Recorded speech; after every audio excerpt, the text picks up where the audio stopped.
오늘 은혜 받으실 하나님의 말씀은 느헤미야 13장 4절에서 9절 말씀입니다. 느헤미야 13장 4절에서 9절 말씀을 다 같이 봉독하시겠습니다. 이전에 우리 하나님의 전에 방을 맡은 제사장 엘리야십이 도비야와 연락이 있었으므로 도비야를 위하여 한 큰 방을 만들었으니 그 방은 원래 소재물과 유황과 그릇과 또 레위 사람들과 노래하는 자들과 문지기들에게 11조를 주는 곡물과 새 포도주와 기름과 또 제사장들에게 주는 거제물을 두는 곳이라. 그 때에는 내가 예루살렘에 있지 아니하였느니라. 바벨론 왕 아낙사스다 32년에 내가 왕에게 나아갔다가 며칠 후에 왕에게 말미를 정하고 예루살렘에 이르러서야 엘리야십이 도비야를 위하여 하나님의 전뜰에 방을 만든 악한 일을 안지라. 내가 심히 근심하여 도비야의 세간을 그 방 밖으로 다 내어 던지고 명령하여 그 방을 정결케 하고 하나님의 전에 그릇과 소재물과 유황을 다시 그리려 들여 놓았느니라. 아멘. 하나님의 말씀의 제목을 다 함께 따라해 주시길 바랍니다. 이제 그만 포기하고 싶을 때, 이제 그만 포기하고 싶을 때. 여러분 그 박위라고 하는 형제를 아시나요? 위라클이라고 하는 유튜버를 운영하고 있는데, 위라클은 위 미라클을 이렇게 줄여서 위라클, 우리에게 기적을 이라고 하는 단어를 만들어낸 거죠. 박위 형제는 2014년 5월 19일 새벽 인턴으로 일하던 의류회사에서 정규직으로 전환된다라는 소식을 받고 정규 직원으로 출근하기 일주일 전에 취업턱을 내겠다고, 뭐 턱이 그렇게 많은지 우리나라 사람들은 취업턱을 내겠다며 친구들을 불러서 모아서 파티를 했는데, 그날 술에 취해서 건물 2층 높이에서 떨어져서 경추가 골절되면서 전신마비 판정을 받게 됩니다. 그러나 부단한 재활치료 노력을 하고 있는 자신의 모습을 유튜브를 통해서 보여줌으로써 유튜브 제목처럼 우리 모두에게 기적을 외치면서 절망 가운데 빠져 있는 사람들에게 많은 희망을 줬어요. 그래서 그의 유튜브 구독자가 현재 99만 7천 명이에요. 100만 명이 육박합니다. 엄청난 유명인이 된 겁니다. 제가 여의도 순복음교회 청장년 국장으로 있을 때에 한번 초청해서 간증 집회를 한 적도 있었는데, 굉장히 그때 우리 청년들에게 도전도 주고 은혜의 시간이었던 것을 기억합니다. 그런데 만약 박위 형제가 그 엄청난 사고를 당하지 않았다면 이런 유명세를 타지는 못했을 거예요. 그의 유명세에 장애가 기여한 바가 큽니다. 장애가 있었기 때문에 유명해진 거예요. 결국 장애가 그에게는 큰 복이 되었다라고 말해도 될 것 같습니다. 그런데 여러분, 현재 박위 형제가 장애가 다 고쳐진 게 아니라 여전히 지금도 휠체어를 타고 있어요. 장애자입니다. 그런데 그 장애를 여러분 복이라고 얘기해도 될까요? 고난 때문에 영광이 온다라는 말이 과연 맞을까요?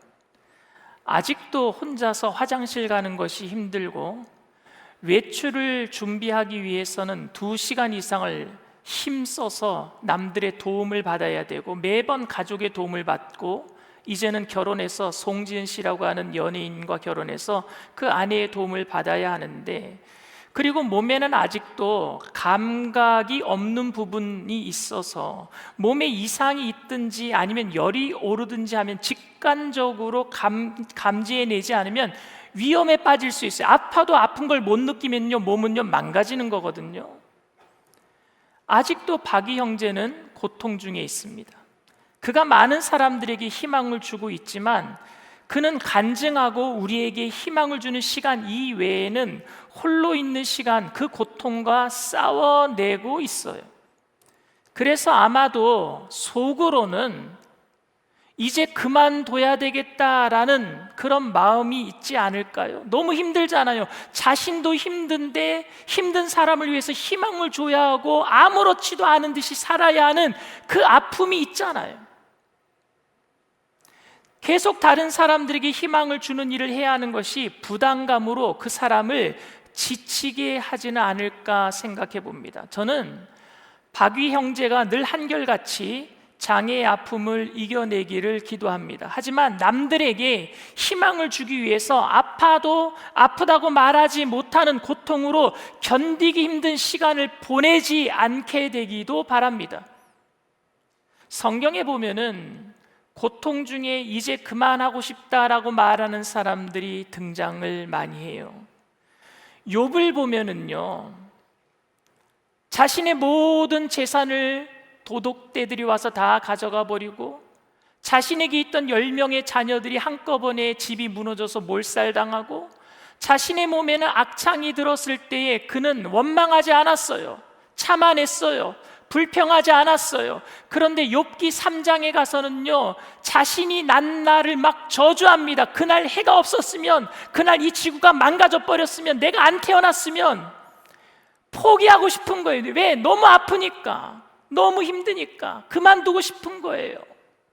엘리야도 3년간 광야 생활을 마치고 갈멜산에서 하나님이 불이 임할 때에 기손 신학가에서 자기가 이겼기 때문에 바알 선지자, 아세라 선지자들을 850명 목을 치고, 그래서 하늘을 향해서 기도할 때 비가 내리고 3년 동안 가뭄이었던 그 땅에 비가 내릴 때 승리했잖아요. 그런데 이세벨이라고 하는 여자 한마디 때문에, 내가 너 가만히 안 두겠다라는 그 한마디 때문에 로뎀나무 밑에 와서 뭐라고 얘기했습니까? 나를 죽여주세요. 하나님, 차라리 나를 죽여주세요. 포기하고 싶다라고 말하지 않았습니까? 요나는 또 어땠습니까? 요나는 니느웨 성 사람들이, 이스라엘 백성들을 힘들게 했던 니느웨 사람들이 멸망받기를 원했는데 자기가 전한 말 때문에 니느웨 사람들이 회개하고 하나님께 다 구원받는 장면을 봤을 때 차라리 죽여달라 그랬잖아요. 포기하고 싶었어요. 삶을 포기하고 싶었어요. 우리들도 그런 마음이 들 때가 있지 않습니까? 병이 오래될 때에, 가난이 오래될 때에 차라리 하나님 나를 죽여주세요, 천국 가는 게 더 낫겠습니다 라고 말하지 않습니까? 삶을 포기하고 싶어지잖아요. 이제 그만두고 싶을 때가 생기지 않습니까? 사람들은 그렇기 때문에 낙심하기 쉬워요. 아마도 대부분의 사람들은 그렇게 쉽게 낙심하고 이 때문에 좌절하는 자신의 마음을 너무나도 잘 알고 있기 때문에 그렇지 않고 낙심을 견뎌내고 이겨내는 사람들을 존경하고 우러러 보는 것 같습니다. 저는 오늘 여러분들에게, 여러분들도 끝까지 잘 참고 견뎌내면은 성공할 수 있다라고 말씀드리는 것이 아니라, 여러분들이 어떠한 힘들고 어려운 일이 있을 때라도 그것을 뛰어넘을 수 있는 꿈과 비전이 있느냐 말입니다. 그거를 뛰어넘게 만드는, 내가 힘들고 어렵지만 내가 한 걸음 더 나아갈 수 있도록 만드는, 내게 포기할 수 없는 어떤 열정이 있는가를 묻고 싶어요. 무언가를 계속해야 하고 거듭된 실패에도 좌절한 사람들에게 용기를 주는 사람이 있다면 오늘 본문의 느헤미야일 겁니다. 느헤미야는 이방인들의 공갈과 협박과 조롱과 공격 속에서도, 비웃음 속에서도 불구하고 52일 만에 무너진 이스라엘 성벽을 재건한 지도자입니다. 그 후에 백성들이 경험했던 부흥은요, 정말로 놀라운 것들이었습니다. 성령과 은혜가 충만한 주의 백성들이 전심으로 함께 나와서 하나가 되는 일만큼 만족스러운 일은 없을 겁니다. 그걸 지도자가 볼 수 있었다는 것은 놀라운 일이에요. 행복입니다. 그리고 느헤미야는요, 자기보다 먼저 포로 귀환할 때 왔던 지도자 중에 한 사람인 에스라, 제사장 겸 학사라고 기록되어 있는데 목사죠. 에스라를 불러서 부흥회를 열었어요. 52일 만에 성벽을 재건한 다음에 부흥회를 열었어요. 온 백성들이 학사 에스라가 율법책을 읽을 때 그 앞에 나와서 무릎을 꿇고 회개하고 눈물을 흘리고 통회하고 자복한 모습, 그걸 볼 때에 느헤미야는 이게 진짜 부흥이지 즐거워했을 겁니다. 느헤미야 8장 8절에서 9절 말씀입니다. 하나님의 율법책을 낭독하고 그 뜻을 해석하여 백성에게 그 낭독하는 것을 다 깨닫게 하니 백성이 율법의 말씀을 듣고 다 우는지라. 총독 느헤미야와 제사장 겸 학사 에스라와 백성을 가르치는 레위 사람들이 모든 백성에게 이르기를 오늘은 너희 하나님 야훼의 성일이니 슬퍼하지 말며 울지 말라 하고. 모든 백성들이 다시 한번 잘해보겠습니다. 말씀을 들을 때 회개했어요. 그리고 지도자들은 그 말씀에다가 임봉했다 그랬는데, 임봉했다라는 것이 뭐냐? 언약책에다가 서명한 거예요. 내가 이렇게 살겠습니다. 사인한 거예요. 생각만 해도 너무너무 기쁜 일 아닙니까? 느헤미야가 생각할 때, 느헤미야는 그 당시에 원래 어떤 직책이었느냐 하면은요, 페르시아, 그때 당시에 이 세상에서 가장 큰 페르시아라고 하는 나라의 술 맡은 관원장이었습니다. 술 맡은 관원장이라는 것은 여러분, 왕을 독살할 수 있는 위치에 있기 때문에 왕이 가장 신뢰하고 신임하는 사람을 술 맡은 관원장으로 세우는 거예요. 그러니까 비서실장격이에요. 엄청난 직책이에요. 엄청난 부귀영화를 누리는데 그 자리를 팽개치고 어디로 왔느냐? 예루살렘에 온 거예요. 왜? 예루살렘이 허물어져 있으니까. 자기 고향이 허물어져 있으니까. 부귀영화를 다 버리고 고향인 예루살렘으로 돌아와서 이스라엘 백성들과 함께 고난을 받으면서 12년 동안 예루살렘 총독으로 재위하고 있는 겁니다. 그런데 너무너무 보람된 시간이었습니다. 왜냐하면 백성들이 변화받았거든요. 부흥했거든요.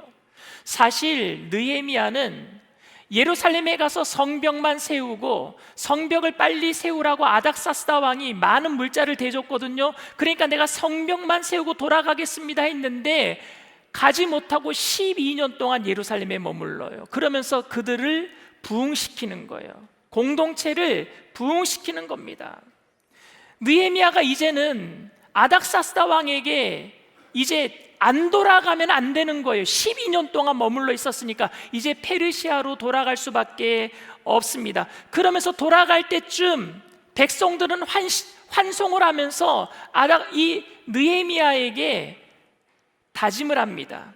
이제 걱정하지 마세요. 우리가 신실하게 하나님을 잘 섬기겠습니다. 율법대로 살겠습니다. 하나님 말씀대로 행하겠습니다. 느헤미야는 아마 걱정이 됐을 거예요. 자기가 떠나면 또 혹시라도 무슨 일이 벌어질까 봐.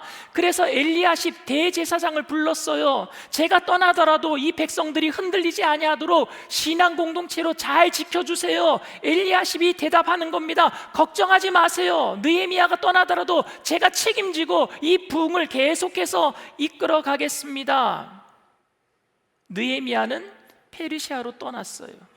그런데 페르시아로 떠난 지 얼마 되지 않아서 예루살렘에서 또 좋지 않은 소식이 들려옵니다.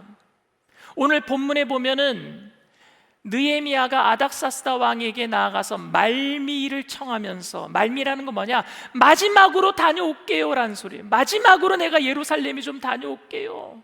그래서 10년도 채 되지 않아서 다시 느헤미야가 예루살렘으로 돌아왔던 장면이 오늘 본문 느헤미야 13장입니다. 부흥을 경험하고 떠났다가 10년도 채 되지 않아서 또다시 망가진 예루살렘으로 돌아온 느헤미야 13장에 보면은 그렇게 부탁하면서 예루살렘을 지켜달라고 부탁했는데 예루살렘에 돌아왔더니 이 예루살렘이 말이 아닌 겁니다. 여러분, 느헤미야가 처음 예루살렘에 왔을 때 느헤미야를 괴롭히고 성벽을 쌓는 것을 반대하면서 힘들게 만들었던 사람들 몇 사람 있었는데 그 중에 대표적인 사람이 두 사람인데 여러분 혹시 기억하십니까? 산발락과 도비아예요. 이방인들인데 너무너무 유대인들을 괴롭혔어요. 성 쌓는 것을 못 쌓게 했어요. 사마리아 사람들인데 도비아는 아주 야비하고 교활한 사람이었습니다. 그런데 이 도비아가, 느헤미야가 와서 보니까 뭘 맡고 있느냐? 성전 안에 11조 방을 맡고 있는 거예요. 이 사람이 우연히 들렸다가 그 자리에 앉아 있는 게 아니라 그 방에 아예 책임을 맡은 사람으로 앉아 있었단 말입니다.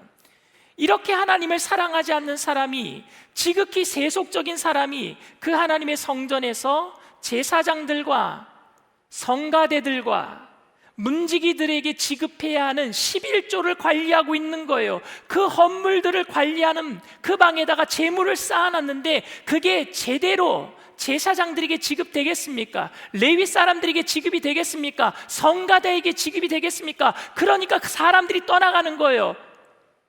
예배를 드려야지만 11조도 거칠 텐데 안 거치니까 제사장이 떠나가는 거예요. 레위 사람이 떠나가는 거예요. 성가대가 떠나가는 거예요. 예배가 망가지고 말았습니다. 도비아가 무슨 예배에 관심이 있겠습니까? 그러니 무슨 제사장에게, 성가대에게, 레위 사람들에게 그런 11조에서 들어온 돈을 가지고 그들에게 먹을 것을 주었겠습니까?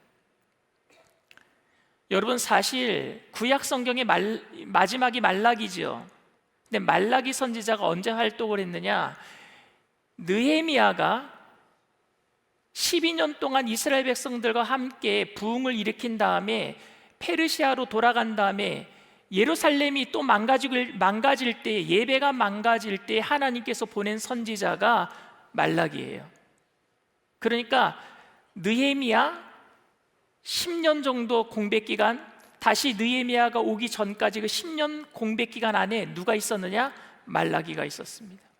그러니 여러분, 말라기서를 통해서, 말라기 3장 10절을 통해서 만군의 야훼 하나님로 한번 시험해봐라, 11조를 드려봐라, 그러면 하나님이 복을 주시는지 안 주시는지 시험해봐라, 이 얘기가 11조를 드리면 너희가 복 받을 것이다 라고 말하고 있는 것이 아니라 무슨 얘기를 하고 있느냐?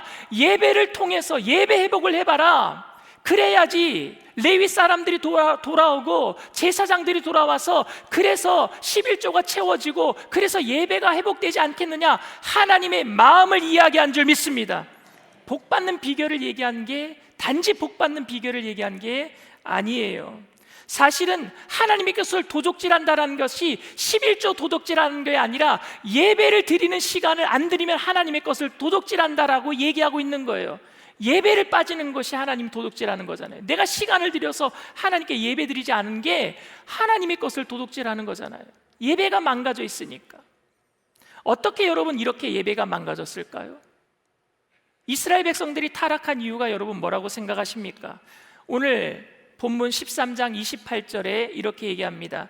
대제사장 엘리야십의 손자 요야다의 아들 하나가 호론 사람 산발랏의 사이가 되었으므로 내가 쫓아내어 나를 떠나게 하였느니라. 엘리야십 대제사장의 손자가 산발랏의 사이가 되어 통혼이 이루어진 거예요. 이방인들과 통혼한 거예요. 산발랏이 워낙 위험한 사람이고 워낙 술수에 능한 사람이니까 느헤미야가 떠난 다음에 산발랏이 권력을 잡았는지 모르겠습니다. 그러니까 엘리야십도 이유가 있었을 거예요. 내가 능력이 부족해서 이 백성들을 제대로 인도하기가 어렵고 항상 위협과 조롱 가운데 있었는데 그래도 산발랏이 권력을 가지고 있으니까 산발랏과 우리가 화목하게 지내기 위해서라도 산발랏과 사돈지간이 되어서 내가 이 백성들을 편하게 인도하고 싶습니다 라고 말할 수도 있었을 것입니다. 자기 나름대로 정당한 이유가 있었을 거예요. 그리고 그렇게 말하면서 산발랏의 친구였던 도비아에게 성전의 재물을 관리하는 11조 방을 책임자로 세웠던 것 같습니다. 이스라엘 백성들은 다시 통혼했고 이방인들과 하나님의 백성들은 정체성을 잃어버리게 되었고 하나님의 율법은 더 이상 지켜지지 않게 되었습니다.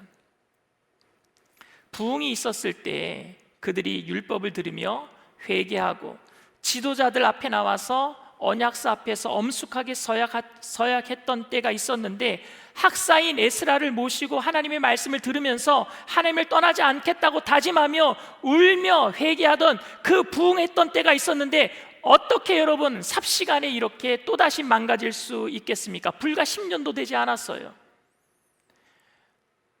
부흥 그거 다 부질없는 거예요, 여러분. 누가 은혜 받았다? 어떤 교회가 부흥한다? 그러면 누가 옆에서 초치는 말을 해요. 그거 오래 가나 봐라. 근데 그 말이 꼭 맞아요. 그거 오래 못 가요. 기도원 가서 막 울고불고 회개하고 내려올 때 옆에 있는 사람이 그럽니다. 너 오래 가나 봐라. 그게 맞아요, 여러분. 오래 안 가요. 그러니 여러분 어떡합니까? 우리는 부흥했다고 해도 넘어질 것이고, 우리는 하나님 앞에 회개했다고 해도 또 죄를 지을 것인데, 우리는 하나님 앞에 정말 믿음으로 살겠다라고 해도 어느 순간부터 또다시 낙심하고 또다시 실망할 텐데 어떻게 하면 좋겠습니까, 여러분? 그러니 아무 쓸데없는 일이라고, 그런 거 해봐야 아무 의미가 없는 일이라고 여러분 포기하시겠습니까? 이제 그만둬야 되겠다 생각하시겠습니까? 10년 만에 예루살렘을 찾아와서 이런 모습을 본 느헤미야는 아마 너무 실망스럽고 허무하지 않았겠습니까? 자신의 모든 명예와 누릴 수 있는 모든 것들을 다 포기하고 이스라엘 백성들을 위해서 하나님의 마음을 가지고 어려움과 고난에 함께 동참하면서 지난 12년 동안 그들과 함께 있으면서 아름다운 공동체를 만들었다고 생각했는데, 자기가 페르시아로 간 사이에 불과 10년도 지나지 않아서 백성들이 다시 허물어지고 예배가 깨어지고, 느헤미야는 그 마음이 어떠했겠느냐 말입니다. 야, 이 사람들 구제불능이구나. 이거 부흥해 해봤자, 내가 또다시 이렇게 재건해봤자 소용이 없겠구나. 이제 그만둬야 되겠다. 젊어서는 내가 했지만 이제 나이가 들어서 난 할 힘도 없다. 그런 마음 들지 않았겠습니까? 그런데 느헤미야가 또다시 분노하고 있어요. 화를 내면서 11조 방에 들어가서 도비아의 세간살이를 다 집어던져버리고 있어요. 여러분, 이것은 그냥 엎어버리고 나 이제 페르시아로 돌아가겠다라는 행동입니까? 느헤미야 13장 8절 말씀 다시 한번 읽겠습니다. 내가 심히 근심하여 도비아의 세간을 그 방 밖으로 다 내어던지고. 이건 충동적인 분노가 아니에요. 내가 어떻게 개혁했는데 다시 이렇게 되었느냐? 도비아에게 화를 내고 다 집어던지고 페르시아로 돌아가겠다라고 말하는 것이 아니라, 그는 지금 다시 처음부터 시작하려고 하는 거예요. 처음부터 다시 개혁하겠다라는 거예요. 다시 시작하겠다라는 거예요. 그래서 그는 안식일을 회복을 하고 이방인들과의 혼인을 금지시켰습니다. 이거 다 10년 전에 했던 일이에요. 다시 회복하고 다시 예배를 회복시키고 다시 율법으로 돌아가자라고 얘기했습니다. 이거 다 10년 전에 했던 일입니다. 그런데 느헤미야는 또다시 그 일을 하고 있는 겁니다. 여러분, 느헤미야가 또다시 부흥회를 하면은 달라질까요? 느헤미야의 마지막 장인 13장은 회복된 것으로 끝납니다. 그런데 우리는 그 결과를 잘 알고 있어요. 이 결과 이후에 뭐가 있느냐? 또다시 이스라엘 백성들의 예배는 허물어지고 결국에 예루살렘은 멸망받고 바벨론의 포로로 잡혀가는 결론을 우리는 알고 있습니다. 그러니까 그들은 다시 회개했다고 해도 결과를 알고 있는 우리들이 보기에는 그거 다 소용없는 거예요. 얼마나 갈까요? 하면은 그 말이 언제나 맞습니다. 오래 가지 못합니다. 그런데도 느헤미야는 포기할 수 없었습니다. 그의 마음에 하나님을 향한 열정이 있었기 때문에 그렇습니다. 저는 그가 어떻게 하나님에 관한, 하나님에 대해서 열정을 가지고 있었는지 세 가지를 여러분들에게 말씀드리고 싶습니다. 그건 하나님의 꿈을 가지고 있었거든요. 느헤미야가 포기하지 못했던 첫 번째 이유가 뭐냐? 인간의 한계를 인정했기 때문이에요. 인간의 한계. 우리는 다 넘어진다라는 사실입니다. 넘어지는 것을 당연한 것으로 생각하라는 말씀이 아니에요. 그러니까 넘어져도 괜찮다라는 말씀이 아닙니다. 최선을 다하더라도 쓰러질 수밖에 없는 우리의 연약함을 인정하라는 얘기예요.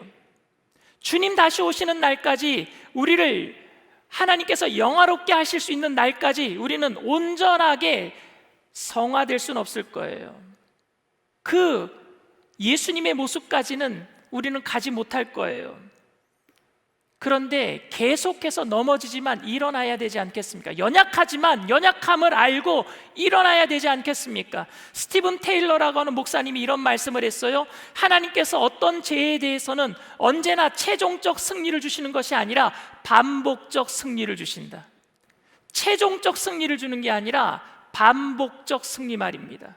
무슨 말입니까? 죄와의 싸움은 쉽게 끝날 싸움이 아니란 말입니다. 반복된 승리란 수없는 실패와 수없는 좌절을 전제하고 있지 않습니까? 우리는 최종적 승리를 생각하고 있지만 오늘 이겨도 내일 질 수도 있고, 내일 진다고 해서 이 싸움을 그만둘 수 없는 것은 우리는 그 다음날 또 이겨야 되기 때문에 그래요. 날마다 넘어질 수 있지만 또 다시 일어나야 될 줄 믿습니다. 우리의 연약함을 인정하잔 말입니다. 두 번째로 우리가 또다시 일어날 수 있는 것은 죄에 대한 미움 때문입니다. 죄에 대한 미움은요, 하나님에 대한 열심과 비례해요. 하나님에 대한 사랑이 있으면 죄를 미워하게 되어 있습니다. 내 능력으로 죄와 싸우겠다, 내 능력으로 의로움을 보이겠다 말하면, 내가 반드시 이곳을 내가 하나님 나라 만들겠다라고 말하면은요, 자신의 거룩함으로 교만해질 수도 있어요. 여러분, 근데 기억하십시오. 뭐가 죄인지 알고 이 죄와 내가 죽을 때까지 싸우려면은 뭘 알아야 되느냐? 은혜를 알아야 됩니다. 은혜는 나를 죄와 싸워서 이기게 만들 힘이 아니라 죄와 싸울 수 있는 동기부여하는 겁니다. 은혜를 알 때에 죄와 날마다 싸울 수 있어요. 넘어지지만 또 일어나게 하실 줄 믿습니다. 그 은혜는 누굽니까? 예수 그리스도의 십자가인 줄 믿습니다. 우리의 힘이 아니에요. 내 안에 있는 힘이 아니라 예수를 바라볼 때에 예수님 때문에 죄가 밉는 거예요. 미워지는 거예요. 은혜를 알기 때문에 죄가 미운 거예요. 그래서 일어나는 거예요. 세 번째로 성숙함을 추구하기 때문입니다. 우리가 점점 나아진다면 몰라도 나아지지도 않는데 반복된 싸움을 한다? 이건 사람을 피곤하고 지치게 만들 뿐입니다. 그런데 하나님은 우리에게 완전한 모습을 원하시는 것이 아니라 성숙한 모습을 원하시는 줄 믿습니다. 여러분, 완벽과 성숙은 다른 겁니다. 그런데 우리는 자꾸만 하나님 앞에서 완벽해지려고 거룩한 척, 잘난 척, 죄 안 짓는 척. 근데 여러분, 그건 척이잖아요. 완벽과 성숙은 다른 거예요. 20세기에 가장 탁월하게 그리고 가장 헌신적으로 사역을 한 사람, 그래서 모든 사람들이 존경할 만큼 정말 흔들림이 없이 평생을 가장 힘든 고난의 시간에도 불구하고 예수님의 이름으로 평생 헌신한 사람이 있다면 그 사람은 바로 마더 테레사일 겁니다. 한 번은 기자가 테레사 수녀에게 질문을 했어요. 인터뷰할 때 질문을 하는데 이렇게 질문을 합니다. 성공적인 사역의 비결이 도대체 무엇입니까? 그때 그녀가 이렇게 대답했어요. 성공이요? 하나님은 나를 성공하라고 부르신 것이 아니라 충성하라고 부르셨습니다. 성공, 완벽을 주님이 원하시는 것이 아니라 충성, 성숙을 원하시는 줄 믿습니다. 얼마나 성공했는가, 얼마나 많은 것을 이루어냈는가, 얼마나 많은 큰 성과를 내었는가 하는 것이 문제가 아니라 내가 마지막 숨 거두는 순간까지 얼마나 치열하게 하나님을 붙들고 살려고 했는가, 그 충성됨이 바로 우리가 살아가는 삶의 목적인 줄 믿습니다. 우리가 얼마나 거룩한 사람이 될 것인가 하는 등급에 관심이 있는 것이 아니라 오늘 이 시간도 나는 너무 부족하고 연약하지만 정말 하나님의 부르신 대로 하나님의 은혜 안에서 하나님을 붙들고 이 죄와 싸우고 살아가고 싶습니다라는 그 간절한 열망과 고백이 지금도 내 안에 살아있는가 하는 것이 무엇보다도 중요하다라는 말입니다. 저는 이것을 성숙이라고 부르고 싶습니다. 사실 오늘 느헤미야 13장을 읽었는데 여러분, 성경은 기록된 연대기 순으로 순서를 배열해 놓지는 않았습니다. 창세기가 제일 먼저 성경에서 쓰여진 게 아니라 창세기, 출애굽기, 레위기, 민수기, 신명기, 이 모세오경이라고 하는데, 모세가 쓴 5권의 책을 모세오경이라고 하는데, 모세가 창세기부터 쓴 게 아니라 출애굽기부터 썼어요. 하나님이 우리를 애굽에서 인도해 내셨네, 출애굽기 쓰다 보니까 이 하나님이 어떤 하나님인가? 천지를 창조하신 창조주이시네. 그래서 창세기가 기록이 되는 거예요. 그렇다면 여러분, 구약의 마지막은 뭐예요? 말라기죠. 이 정도는 알고 계셔야죠. 구약의 마지막은 말라기예요. 근데 말라기가 제일 마지막에, 구약의 제일 마지막에 쓰여진 게 아니라 뭐예요? 느헤미야 13장이 제일 마지막에 쓰여졌어요. 왜냐하면 느헤미야가 처음에 예루살렘에 가서 성벽을 재건한 다음에 12년 만에 페르시아로 돌아갔을 때 예배가 무너지잖아요. 그리고 11조를 안 드리니까 제사장들이나 레위 사람들이 다 도망가 버렸잖아요. 그때 하나님이 말라기를 보내서 11조를 좀 내고 예배를 회복시켜봐라, 이 얘기를 하셨어요. 그 다음에 누가 왔어요? 다시 느헤미야가 왔어요. 그래서 도비야가 차지하고 있는 11조 방을 다 집어 던져버리고 그곳을 다시 하나님의 성물로 채워놓는 게 마지막입니다. 그러니 오늘 본문이 구약 성경의 마지막이죠. 근데 여러분, 느헤미야가 왜 이렇게 마지막까지, 구약의 마지막까지 개혁하고 부흥하기 위해서 열심을 다했습니까?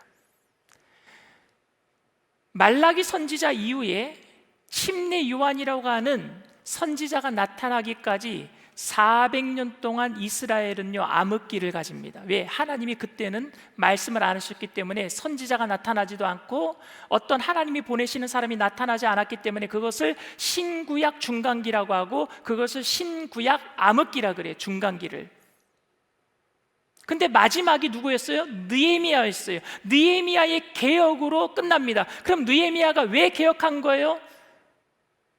침례 요한을 통해서 메시아가 오실 것을 바라본 줄 믿습니다. 그러니까 느헤미야가 본 것은 뭐냐?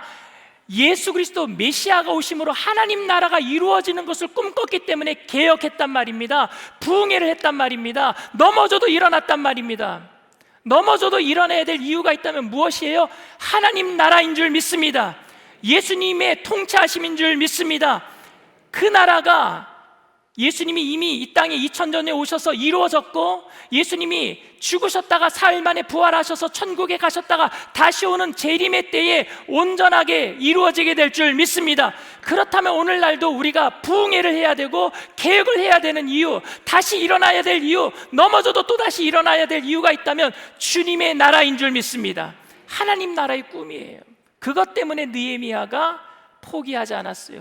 그만두고 싶어도 포기하지 않았습니다. 사랑하는 성도 여러분, 오늘 그렇게 분노하고 있는 느헤미야의 모습이 쓸데없어 보이고 그 백성들에게 소망이 없다고 우리가 말하고 싶지만, 끊임없는 배신과 변심에도 불구하고 하나님은 신실하게 그 백성들을 인도하실 수 있고, 우리가 모두 아는 대로 마침내 예수 그리스도를 통해서 하나님 나라가 이 땅에 임하게 된 줄 믿습니다. 그리고 이스라엘 백성과 다르지 않게 끊임없이 변하고 흔들리고 끊임없이 문제를 일으키고 배신을 밥 먹듯이 하고 있는 이 교회들을 통해서도 그 뜻을 이루어 가실 것이고, 결국 주님은 다시 오셔서 우리를 온전하게 만들어 주실 줄 믿습니다. 그래서 우리는 교회를 포기할 수 없어요. 그래서 우리는 성도님들을 포기할 수 없단 말입니다. 한 사람도 포기할 수 없어요. 다시 일어나야 돼요. 주님께서 다시 오심을 믿고 그날 그리스도의 다스림이 온전하게 실현될 것을 믿는다면 우리는 바로 이 꿈 때문에 다시 부흥을 말하고 다시 기도를 시작하고 다시 죄와 싸움을 시작해야 될 줄 믿습니다.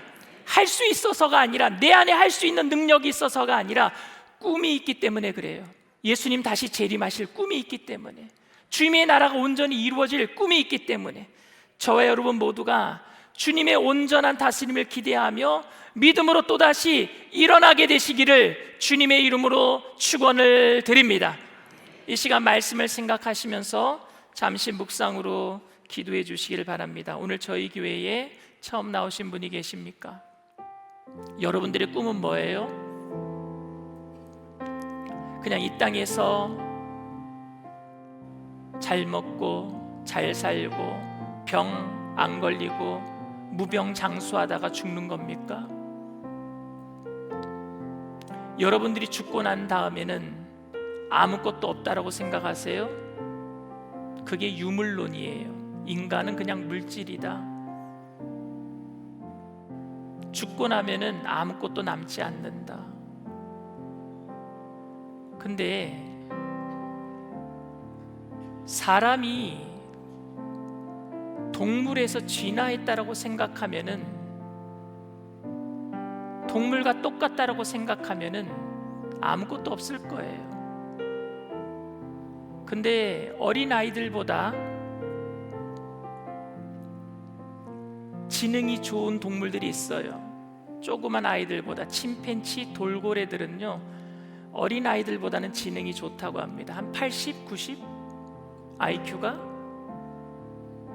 그런데 아무리 지능이 좋은 동물들도 종교는 만들지 않아요.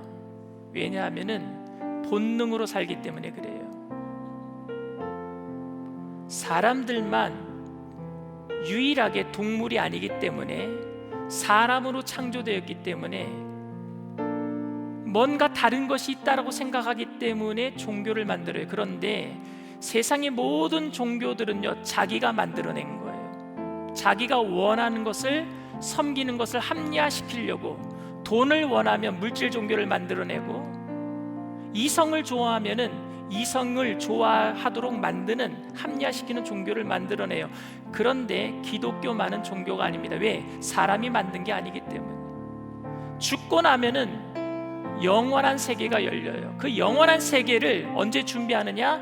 70, 80, 요즘은 뭐 100세 시대가 열렸다는데 그 안에 준비하는 거예요. 그런데 영원한 세계에 비하면은요 70, 80은요 눈 깜짝할 사이보다 더 짧은 시간입니다. 근데 이 눈 깜짝할 시간 동안에 모든 것이 다 있다라고 생각하고 여기에 투자하고 있다면 이거보다 어리석고 미련한 것이 없어요. 그 영원한 세계는 바로 예수님을 통해서, 길이요 진리요 생명 되시는 예수님을 통해서 이미 우리에게 하나님 나라를 보여주신 줄 믿습니다. 그게 하나님의 꿈이었고, 그것 때문에 포기하지 못하고 산 사람들이 성경에 기록되어 있는 거예요. 하나님 나라를 바라본 사람들의 기록이에요. 오늘 내가 예수 그리스도를 믿고 나도 하나님 나라를 바라보면서 그 영원한 세계를 향해서 나도 이 땅에서 살아가지만 이 땅에 속하지 않은 믿음의 백성으로 살기를 원합니다.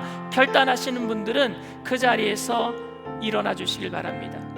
인터넷상에서, TV상에서도, 예배드리는 그 자리에서도 믿음으로 결단하시는 분들은 어느 자리서든지 일어나 주시길 바랍니다. 그리고 믿음으로 일어나신 분들은 제가 하는 기도를 따라해 주시길 바랍니다.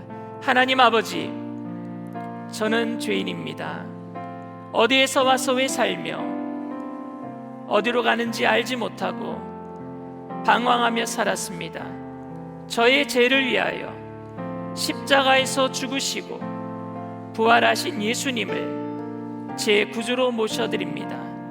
저는 하나님의 자녀가 되었습니다. 지금부터 영원토록 주님과 함께 살겠습니다. 예수님의 이름으로 기도드립니다. 아멘. 할렐루야. 여러분들을 진심으로 축복하고 환영합니다. 예배가 끝마친 다음에 새가족 환영회에 꼭 참석해 주시길 바랍니다. 우리 다시 일어나 우리 찬양 드리겠습니다.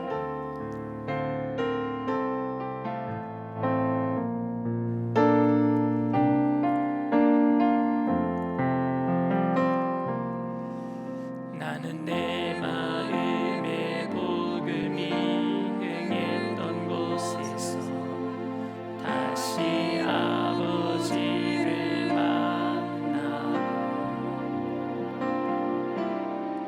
주님 내 마음의 연약한 눈물의 끝에서 또 나를 반겨주시네. 작다 생각했던 그의 부르심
우리나라에서 가장 유명한 조선시대의 왕을 꼽으라고 하면 모두 다들 세종대왕을 꼽을 거예요. 왜냐하면 뒷자에다가 대왕을 꼭 붙이니까 세종대왕. 근데 세종대왕은 되게 몸이 연약했어요.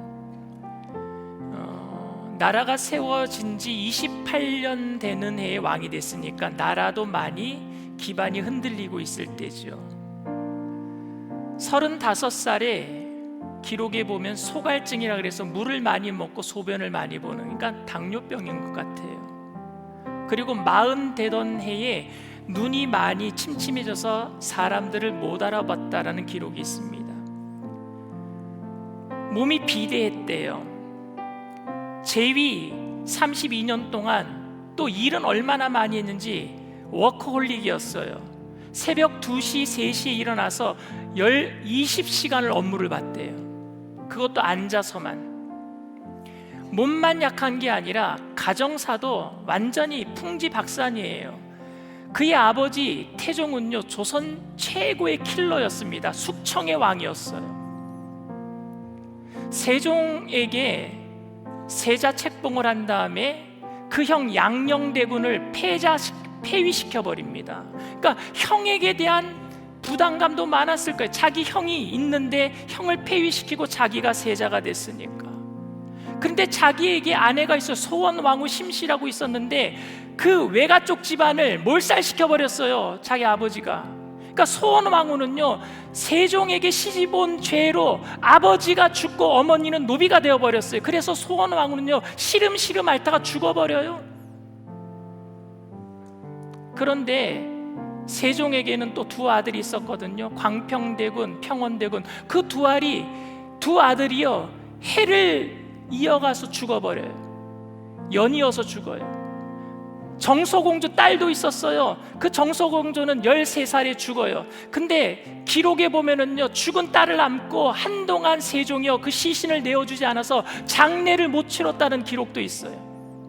가정이 풍지박산 났어요. 아들이, 이제 왕이 될 아들이 하나 있었어요. 문종이라고. 근데 그 문종은 결혼을 시켰는데 휘빈 김씨라고, 이 문종이 휘빈 김씨를 멀리하니까 왕궁에서 주술 행사를 했대. 그래서 쫓겨나고 말아요. 그래서 둘째 부인을 얻어요. 순빈봉씨입니다. 근데 왕궁에서 낮술을 먹었대요. 그래서 또 쫓겨나요. 그래서 후궁 중에 권씨라고 하는 사람과 그래서 아들을 낳은 게 단종이 태어나는 거예요. 그러니까 자기 자식도 삶이 제대로 된 것을 보지 못한 게 아버지의 마음 얼마나 힘들었을까요? 그런데 몸도 불편하고 자식들 가족사도 너무 풍지박산이고 나라도 힘들었어요. 왜냐하면 당시 기록에 보면 세종이 재위하는 동안에 태양의 흑점이 별로 보이지 않았대. 그 얘기는 뭐냐, 일조량이 적었다라는 거예요. 일조량이 적으면 농업을 기반으로 하는 국가가 망했다라는 거예요. 흉년이 계속 들었으니까. 그때 기록 보면은요, 경회루 옆에다가요, 초가집을 짓고 세종이 2년을 살았대요. 왜냐하면 백성들이 너무너무 불쌍하고 그들에게 너무너무 미안해서 자기가 왕궁에서 살지 못하겠다고. 제가 만약에 세종이었다면은요, 왕도 때려치고 싶을 것 같아요. 이래서 내가 무슨 왕 노릇하겠나, 포기하고 싶을 것 같아요. 그런데 그 세종이 포기하지 못했던 이유가 있습니다. 그건 뭐냐, 한국, 조선이라고 하는 나라를 제대로 세워보겠다라는 꿈 때문에 그래요. 그래서 조선이라는 나라를 세우려고 그때 당시에 르네상스가 일어납니다. 한국의 르네상스는 그때 일어나요. 문화적으로 훈민정음이 만들어지고, 과학적으로 해식의 추구기가 만들어지고, 한나라 왕이 나라에 대한 꿈을 꿀 때도 포기하지 않을 때 놀라운 역사가 일어났던 것처럼 우리가 하나님 나라의 꿈을 가지고 있다면 포기하지 아니하고 주님 오시는 그날까지 하나님의 영광을 위해서 살게 될 줄 믿습니다. 포기하지 마세요, 여러분. 어떤 일이 있더라도 그때 더 놀라운 하나님의 역사가 일어나게 될 줄 믿습니다. 내가 포기하지 않겠습니다. 주님의 나라의 꿈을 꾸겠습니다. 주님 다시 오실 날을 바라보면서 믿음으로 살아내겠습니다. 힘들고 어려운 사람이 있다면 함께 격려하고 용기를 주고 함께 성령 충만함으로 나아가겠습니다. 이 시간 다시 한번 결단하는 시간 되기를 바랍니다. 우리 주님 3번 부르고 통성으로 간절히 기도합니다.